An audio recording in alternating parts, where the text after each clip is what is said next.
নমস্কার, আমি নীলাদ্রি। প্রপার্টি কানেক্টে একটা নতুন এপিসোডে আপনাকে স্বাগত। আজকে যে বিষয়টা আপনাদের সাথে আমি আলোচনা করতে চাইছি, সেটা আমাকে অনেকেই জিজ্ঞাসা করেন যে নিউ টাউনে যে আপনি প্রপার্টি বলছেন, সেই প্রপার্টিতে রেরা আছে কিনা?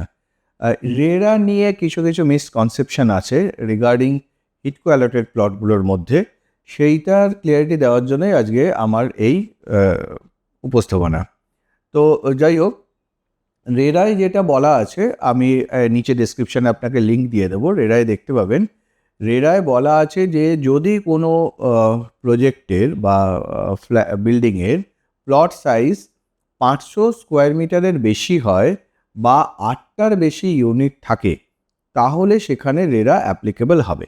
এবার আসি, এই 500 স্কোয়ার মিটার যেটা আছে, আমাদের ইন্ডিভিজুয়াল যে প্লটগুলো হিটকোর ভেতরে থাকে, সেটা মূলত তিনটে ধরনের হয়। একটা এমআইজি ইন্ডিভিজুয়াল, একটা এইচআইজি ক্যাটাগরি 1 ইন্ডিভিজুয়াল, একটা এইচআইজি ক্যাটাগরি 2 ইন্ডিভিজুয়াল।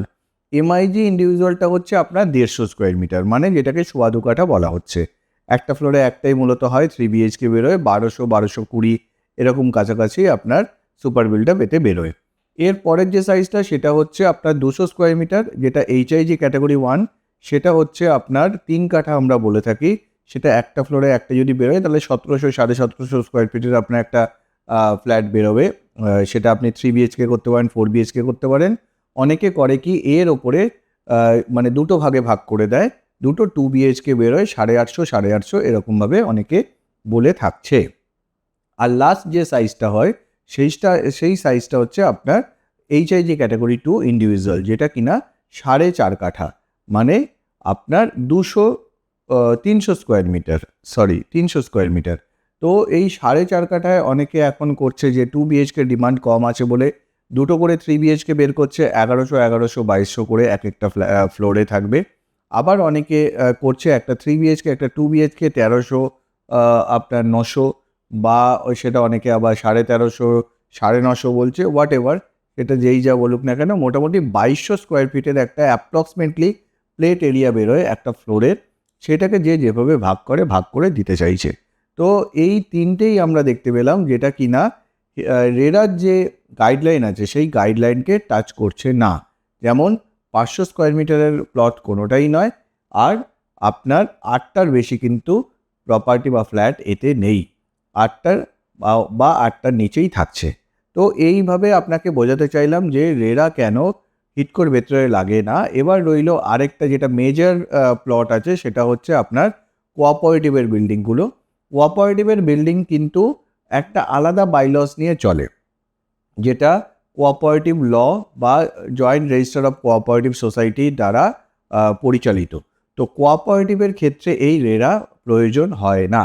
সেই কারণে হিটকোর ভেতরে যে কোঅপারেটিভের প্লটগুলো আছে, যেমন ধরুন 6 কাঠা আছে বা 5 কাঠা আছে বা 4 কাঠা আছে, এগুলো যেহেতু কোঅপারেটিভের মধ্যে আছে, আপনার রেরা লাগবে না।